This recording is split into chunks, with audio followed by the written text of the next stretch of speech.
Hey guys, how's it going? Welcome to another video. Today we're going to be looking at a couple of games that were played in a 2v2 tournament recently, featuring Daniel on the European server, playing with Dralii, who's changed his name to Draldop, I'm sure in reference to the GOAT, K-Dop. And they're up against Eugen and Mitzer, who are two up-and-coming players in France right now. Now this tournament, or rather this game, was played as part of a tournament that was organized by Hoodie Who. Some of you might know him. But if you want to catch the entire series with these guys played a best of 5 series against each other, I will put that in the top link in the description. I'm going to show you a couple of games. We're going to watch the first one through the POV of Daniel, see how he's getting on in this European tournament, and then we'll look at the other game in this video through the POV of the young French players Eugen and Mitzer. Now these guys are both 16 years old. They're both players who have made RLCS main events this season in 2024. Now, obviously that season has now ended since they did not make it to the World Championship for them. I think we're going to get to see more of these guys in the future. They're both very mechanical. They're both high potential players, as I think you'll see from this video. And yeah, you guys can be the judge yourself. See how they're doing against two of the absolute best in the world. I mean, when it comes to mechanics, Dralii and Daniel are right up there. And especially when it comes to potential, these guys are noticed as two of the players with the highest potential way back when they were just 13 and 14 years old respectively. Now they're teaming up together. I mean, actually, Daniel's connection to the EU server is not too bad. 92 is pretty good. I mean, anything in the green always looks better than anything in the yellow. Even the 96 versus the 100 can always feel like a big difference just because it's a different color of connection. This is not looking too good for the French players. I will tell you this much. I'm not going to spoil the entire result of this series, but I will tell you that this is game 1, and we're also going to watch game 2. And then if you want to see what happens after that in the best of 5, once again, I'll mention it. You can check out Hoodie Who's video. It will be the top link in the description. Shout out to him for organizing this tournament. And actually as well, we should mention, shout out to Daniel for participating. Oh my goodness, shout out to Daniel for all these resets. He's almost got a dunk at the end of it all. What on earth is that, Dralii? Oh, come on, you've got to score that. That deserved a better shot on target. Well, it deserved a shot on target just at all after Daniel's immaculate control in the air. But yeah, I was going to mention, you know, I love seeing this from Daniel. He's one of the players who's had, you know, a lot of success in community tournaments, particularly 1v1 on the European server, so it's great to see him getting stuck in community tournament for 2v2. And I would love to see this, you know, tournament being ran back for North America. I'm not sure if Hoodie Who has any plans to do that, but it'd be really cool to see that. It's good to see the different game modes. I'm of the opinion that 2v2 is extremely exciting to watch when professional players are battling it out. I know that some people, oh my goodness, look at this mid-air 1-2, almost back pass by Dralii and Daniel here. Yeah, so for some reason there's this somewhat popular opinion in the Rocket League community that 2v2 is boring because it's, you know, not the team game that 3v3 is, and it's also not this solo play bonanza that 1v1 is. I feel like sometimes it can be the best of both worlds. You get some team plays, you get some solo plays. You could definitely be good in 2v2 with a wider variety of play styles than you can in 3v3, and that's not me trying to put down a 3v3. I think Rocket League 3s is one of the most exciting esports in the world, one of the most exciting esports in terms of potential globally. But 2v2 and I believe 1v1 are right up there as well. Such exciting game modes to watch. So, 2 minutes to go. Dralii and Daniel leading 3-1, looking pretty comfortable, looking very confident with their mechanical ability. And, I mean, they should be. They are definitely the favorites in this matchup. Let's see what Eugen and Mitzer can do to try and come back here. That's a great 50-50 actually by Eugen. Brings it back to Mitzer. It's off the bar and out. But notice how Eugen there faded away from the 50-50 at the last second against Daniel to get Daniel to hit the ball into the sidewall instead of into the back corner wall or the back wall. Oh, great pre-jump save by Dralii. They're under a bit of pressure here. This is good stuff by the young French players, the next gen of French Rocket League.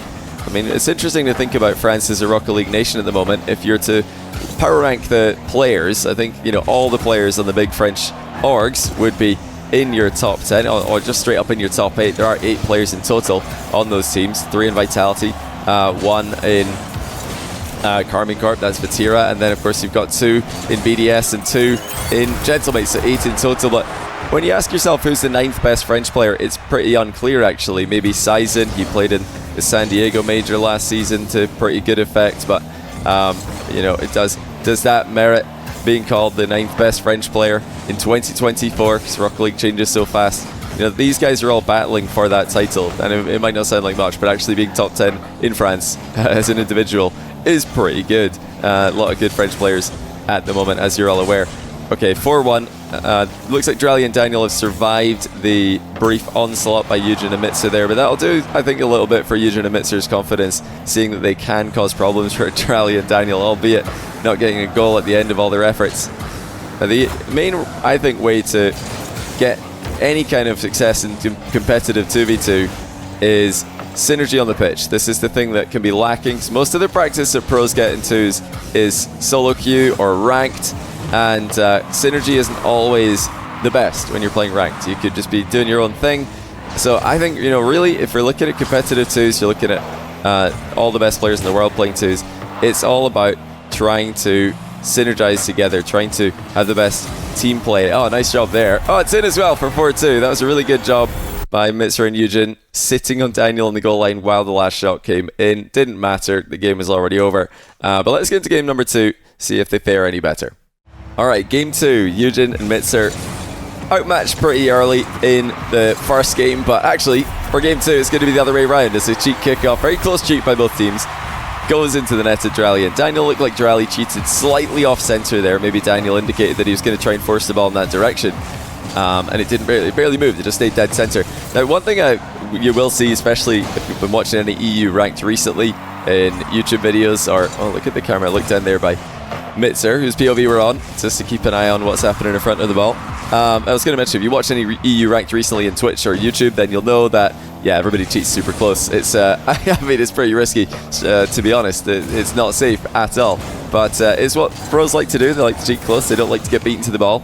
And I think it kind of makes sense from the perspective of, well, if you're going to get scored on, don't get scored on because the other guy's just right next to the ball and you couldn't get there. It just feels really dumb when you get beaten to the ball by a couple of millimeters. Nice outplay there by Dralii. It's wide open for Daniel, 1-1.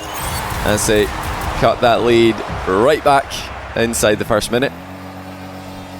But yeah, there's so much variety possible in 2v2 kickoffs that really is unexplored. And until this season in 3v3 RLCS, there was not really a lot of exploration with 3v3 kickoffs either. So do I expect to see a lot of innovation, a lot of players trying new things in 2v2 kickoffs? No, I don't, because there just really aren't enough tournaments and there aren't enough competitive settings for pros to really give it everything they've got in 2s and to learn the kickoff meta to the highest level. I think it's a super unexplored game mode overall, but especially when it comes to kickoffs. You guys know me. I'm going to keep talking about it until we get some variety, which currently does not happen all that much. Unless I'll give them a shout, unless the Spanish players are playing. Spanish players, they do love to get dirty with the kickoff strats and 2s. I love it. And, you know, the Saudi Arabian players also mitzer interesting with the side cheats and the other variety they like to use. Let's see what Mitzer and Eugen are going to do from a tie. Well, they're not going to do much from a tie. They're going to be winning. Eugen with a nice goal secure there, or goal steal, depending how you want to look at it. Mitzer just cutting off the pass, and Dralii really trusted Daniel to make that pass. He was way off to the side, not ready to go back if the pass fell short, which it did. Mitzer pounced on it. Pretty simple stuff. In comes Eugen. He's using the lightsaber boost drill. We can just hear it in the back of our screens there. Oh, good job by Mitzer staying away from danger here. Maybe not the ceiling touch that he wanted, but Eugen was there to take it away from danger. Now panic flip by Mitzer perhaps, but gets back to the ball again. These guys, you can clearly see, are very mechanical. They're very fast players. They're holding their own against Dralii and Daniel for the most part.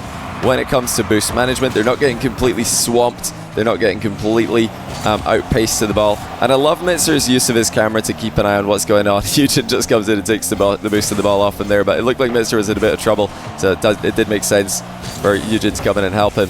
And now Dralii actually giving the ball away. Don't think you would have realized just how low Mitzer's boost total was there. Oh, well played. Eugen beats Daniel to the punch. Oh, that's not the touch Dralii wants. Here comes Mitzer with the low shot underneath to go up 3-1. You know what we're going to do at this point in the video? We're going to switch to Eugen POV because these are both new players to my channel. I've not really talked about them too much in my stream either, so let's take a look and see what Eugen's getting up to. They've got a perfect position in game 2, and that's confident. Oh, he got bumped though by Dralii. Nice bump as Eugen was about to contact the ball. Oh, Daniel's just in no man's land. Eugen just says, I don't think you've got this, and puts it over his head. 4-1. And yeah, Dralii and Daniel's synergy not quite there. They're trying to be available for passing plays. They're trying to read each other. Oh, Eugen with a pre-flip.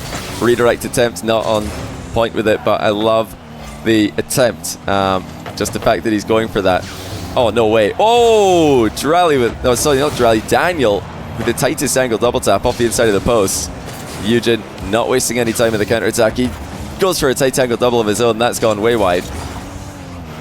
He's going to cut infield for the small boost pads and then out wide for the big boost. That's a really good path for you guys to copy. Just look at where he's able to get with it.